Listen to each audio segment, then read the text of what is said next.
What's up, everybody? Aaron from www.fantasyfootballaddict.com. What we're going to look at here is I just did a 10-team league draft. All right, we're in the middle of August, so it's the year 2017. A lot of you folks are out there getting ready for your drafts. So I wanted to just take you through some of the trends of what I saw in my recent draft, and I think it's going to be a lot of this stuff's going to carry on through most of the drafts as we move forward and get closer to the regular season. So this is for a lot of you know about my draft spreadsheet, which is available on my website. This is showing you the completed spreadsheet. This is showing you who I ended up with after my draft. I'm going to go over here and also just talk about, let me pull up this. This is the actual draft as well, which I did on RT Sports.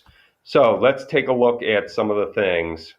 I'm going to skip to the second point here, and let's dig into it. The first three picks were David Johnson, Le'Veon Bell, and Antonio Brown. I think this is going to be a trend that you see in almost every draft. Even if it's a 12-team league, you're probably going to see this happen with those guys being the first three off the board. Not necessarily in that order. Some people are probably going to take Bell first, or somebody might take Antonio Brown first. But those three guys invariably are going to be the top three picks in almost every draft. Zeke might have been in that conversation, but now with the big suspension, obviously he's out of the first round. So I'm going to go back to my first bullet point here. The first quarterback wasn't drafted until the third round. So once Aaron Rodgers gets taken, and that's going to happen in the early part of the third round, early middle part of the third round. As soon as that happens, you're going to see people be like, oh, no, Rodgers is gone. And so they're going to want to take either Brees or Brady. And that's going to happen pretty much in a lot of drafts. You're going to see at least three quarterbacks go in that third round. So if you want one of those top three guys, start thinking about the fact that you're going to need to get them somewhere in the third round. The other 7 players that came off in the first round, so picks 4 through 10, you should expect to see, of those other 7 players, about 2 to 3 of them are going to be running backs, and 4 or 5 of them are going to be wide receivers. Maybe Gronk slips in there. I don't think he is. So just be, more often than not, understand that it's going to be more wide receivers than any other position that's going to go off in that first round, in those final 7 picks. So for me, the top 6 wide receivers, they all deserve to be first rounders. So I'm on board with this trend. If I miss out on Johnson and Bell, I don't have a top 2 or 3 pick, then I'm leaning towards taking an best available wide receiver. You can argue that LaShawn McCoy also deserves to be in that conversation. Obviously, I think he should be gone in the first round as well. All right, the next bullet point I have here. If more wide receivers get selected in the first round, which I saw and I think you're going to see in a lot of your drafts, then you're going to see a run on the running backs in the second round.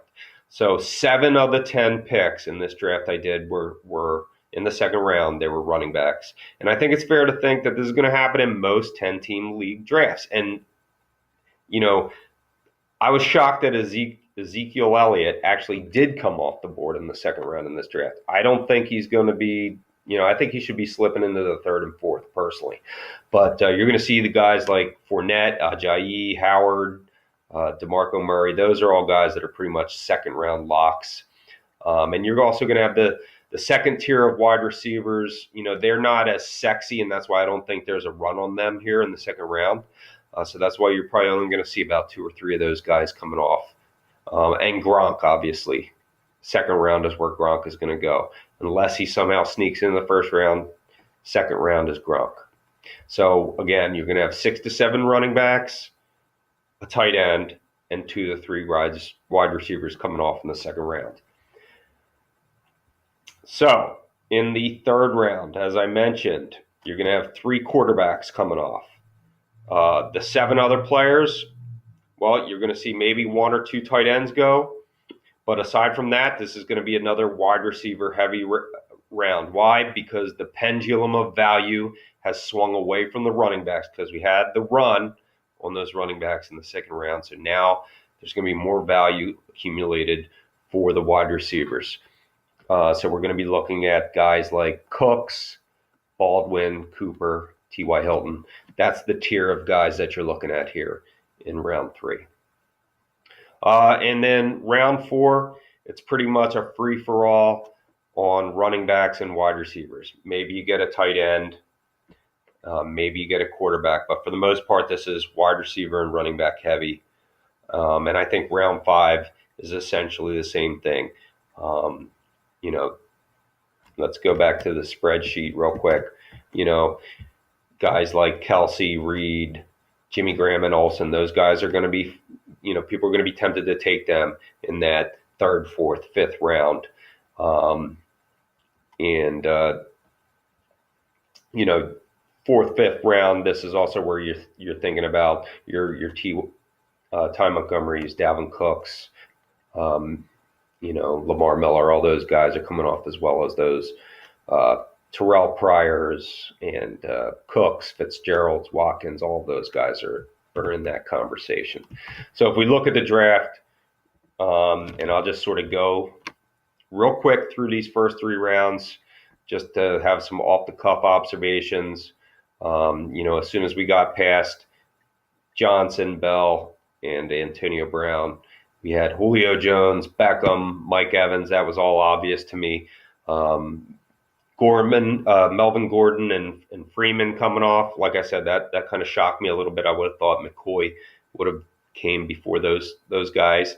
AJ Green and Jordy Nelson. I think that made sense to me, that all those wide receivers should have went there. And then in the second round, Thomas, McCoy, Ajayi, Howard. Again, Ezekiel Elliott coming here. I don't think so. Todd Gurley coming here. I don't think so. Shouldn't happen. Fournette, I think you could argue, okay. DeMarco Murray should have, for me, come before a lot of these guys. And then Dez Bryant makes sense right there at the end of that round. And then round 3 is where I talked about the tier of the Doug Baldwins, Hiltons. This is where we had Rodgers come off, which made a lot of sense. Crowell coming there. I think that's a little fast for him, but obviously Cooks, Hopkins, Pryor all make sense. And right there at the tail end of the 3rd round is where we saw Brady and Breeze, and like I said, that made sense. Kelsey, okay, he could have easily, for me, snuck in there at the bottom end of that 3rd round, but he slipped here to the first part of the 4th round. Demaryius Thomas, Landry, Alshon, Keenan Allen. This all makes perfect sense with again, a run on the wide receivers here. Lamar Miller makes sense. Again, Robinson. Carlos Hyde, I'm not so sure. I probably would wait on him. Marshawn Lynch, I would also wait on him as well. I wouldn't have been selecting either of those guys. Just from my picks, if we go back, I took Le'Veon Bell. I went with DeMarco Murray in the 2nd round. And then I waited and took Hilton and Larry Fitz as my 3rd and 4th round pick. So I felt pretty good with that, and decided to take a risk with Jordan Reed there in the 5th round. Obviously a boom or bust guy. We're hoping he's healthy. Fingers crossed. But again, in the 5th round, this is where we're getting into the rookie running backs, Dalvin Cook, McCaffrey, and a lot of good value here. I think Ty Montgomery is good value. Watkins, after the trade, I don't know if I'm as high on him. I probably wouldn't have taken him there. Edelman, I don't think so. I don't take him this high. It's shocking to me that he's coming off this high with Cooks in town. You got to wait on Edelman. Matt Ryan, I can understand somebody maybe, again, taking him here, but I personally would wait on a quarterback a little longer if I was in this conversation. Devontae Adams and Ware. Okay, they're borderline. So that's it. We looked at the first 5 rounds. Again, this is how my draft guide fell for me. Just in case you're interested, I ended up with Russell Wilson as my quarterback with Carson Palmer as the backup. My top three wide receivers, Hilton, Fitzgerald, Emmanuel Sanders. And then you notice I've got bye weeks 11, 8, 5. I was easily able to make sure I didn't duplicate my bye weeks. Le'Veon Bell, Murray, Adrian Peterson, Doug Martin, all different bye weeks. So I set myself up pretty good. If we scroll down a little bit, had a real deep draft.